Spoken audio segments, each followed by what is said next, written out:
Nobody likes it when they're banned from doing something. Trust me, I'd love to go for a swim at the local pool again, but it's just not going to happen after the incident. No, being told you can't do that is no fun, and it's something everyone is going to be faced with at some point in their lives. WWE stars are no different, as there have been points in time where certain individuals have been told they can't do certain moves, while in other instances there have been sweeping orders placed on other moves for the benefit of everyone in the locker room. I'm Adam Pachisi from Cultaholic Wrestling, and these are 10 moves WWE banned. Join us.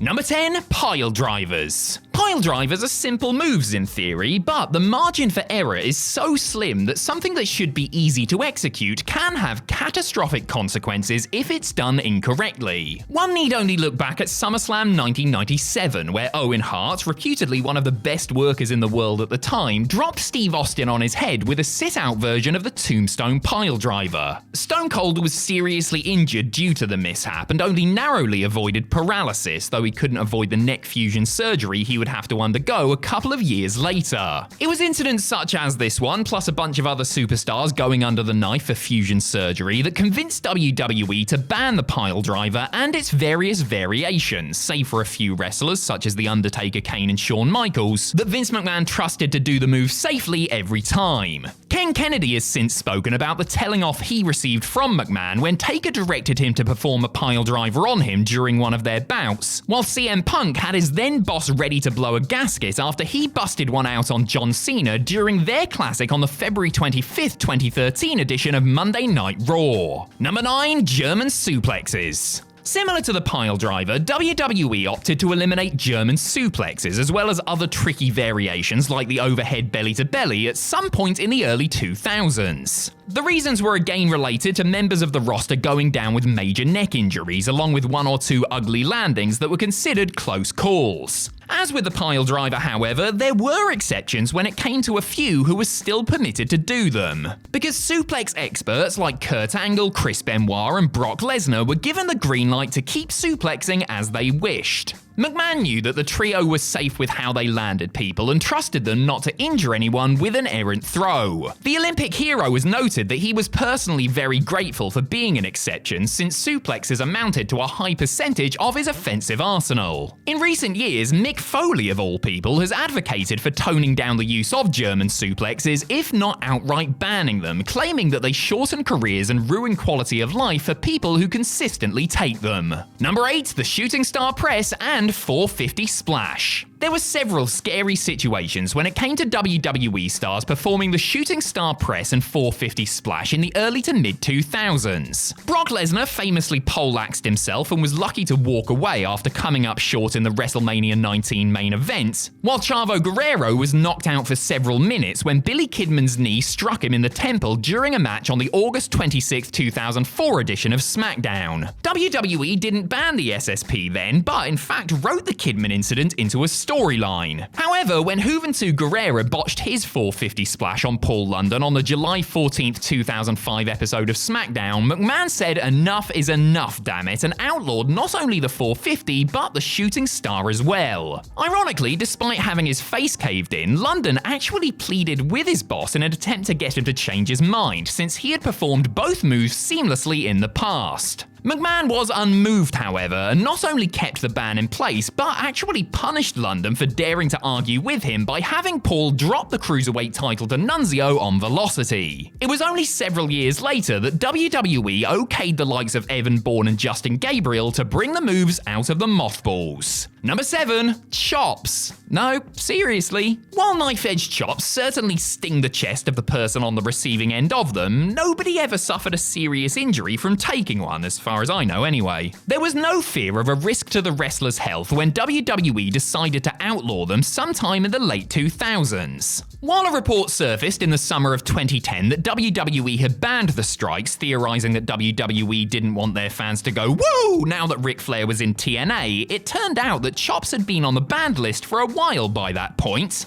After those reports surfaced, former WWE referee Jimmy Corderas revealed that chops had in fact been banned for years, with only Flair and Shawn Michaels allowed to use them. Corderas further stated there would sometimes be no chop signs posted in the gorilla position to remind wrestlers not to slap chests during matches. A decade later, former ECW whipping boy Colin Delaney confirmed that management had specifically told the locker room not to use chops in 2008, with only the Heartbreak Kid getting to use them after he had yelled Flair at WrestleMania 24. Number 6, the Vertebreaker. Shane Helms really started to make a name for himself in the dying days of WCW, breaking away from boy band stable 3 Count while using his patented Vertebreaker to bag the promotion's cruiserweight strap. It was an incredible move that certainly looked capable of ending any match, but Helms himself knew that it wasn't going to fly when he joined WWE following WCW's demise. Though he did use it on a couple of occasions, Sugar Shane, who had since found even more success as hapless superhero the Hurricane, was told by WWE management that he wasn't allowed to hit the move anymore. Considering the company was putting the kibosh on Piledrivers and German Suplexes around that same time, it was hardly surprising that they would do the same for the Vertebreaker. Helms later confirmed the banning, noting that the edict came directly from Vince McMahon himself. He didn't try to save the move either, since he didn't really need it and understood where the concern about neck injuries was coming from, even if he did think the move was easy to take as long as the person on the receiving end tucked their chin properly. Number 5, the Wings of Love. Former WWE Divas champion Michelle McCool was known for using a move where her opponent would definitely need to not tuck their chin while taking it. The Faithbreaker was of course a version of the Styles Clash, and although nobody got injured when McCool was delivering the move, the phenomenal one had been involved in numerous incidents where the receiver forgot the golden rule and ended up getting spiked on their necks, which led to McMahon initially not letting Styles use the move when he joined WWE. What's interesting about Michelle choosing to use the Faithbreaker is that it wasn't by choice. According to the woman herself, McCool was told to stop using the Wings of Love, a version of the Angel's Wings, a move popularized by another TNA standout, Christopher Daniels, because it was quote-unquote too devastating for a so-called diva to use. Michelle wasn't happy with having the move taken away from her, and especially for the reason that she was given, but she got on with it and made the Faithbreaker her own.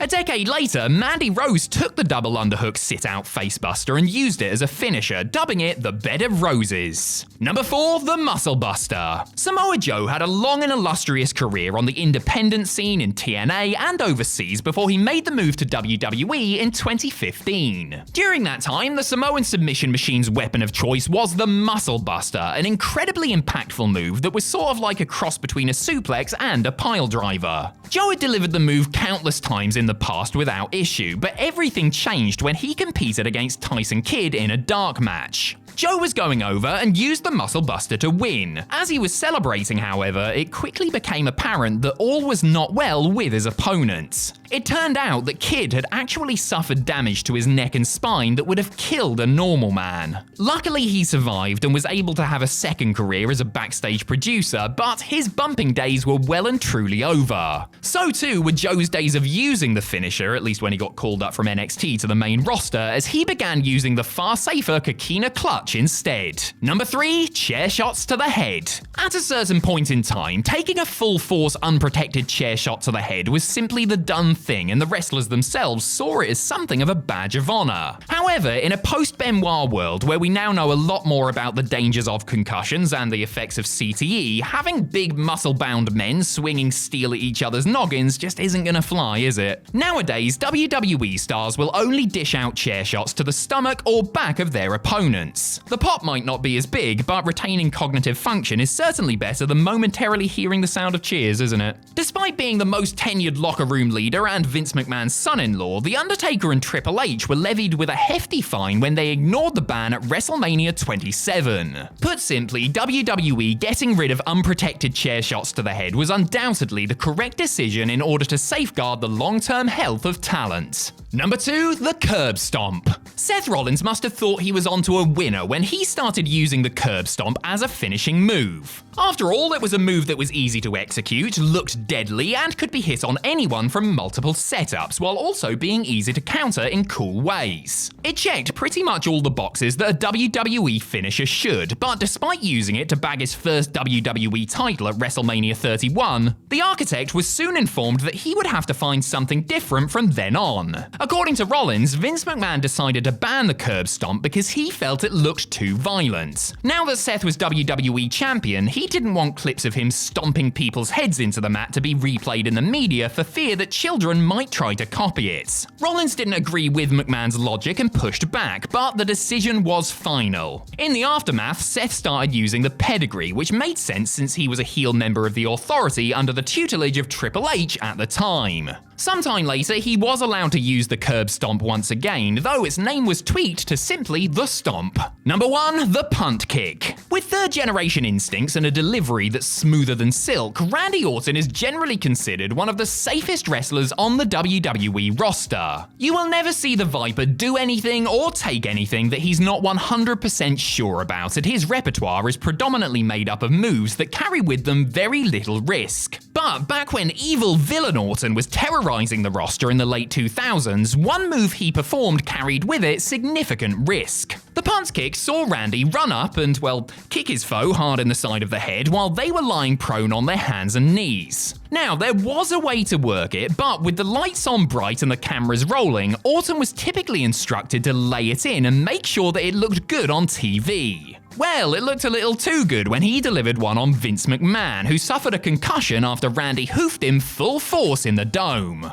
After the boss himself had experienced just how badly the move could go, it was shelved. It was only after more than a decade during the pandemic that Orton was allowed to bring it back.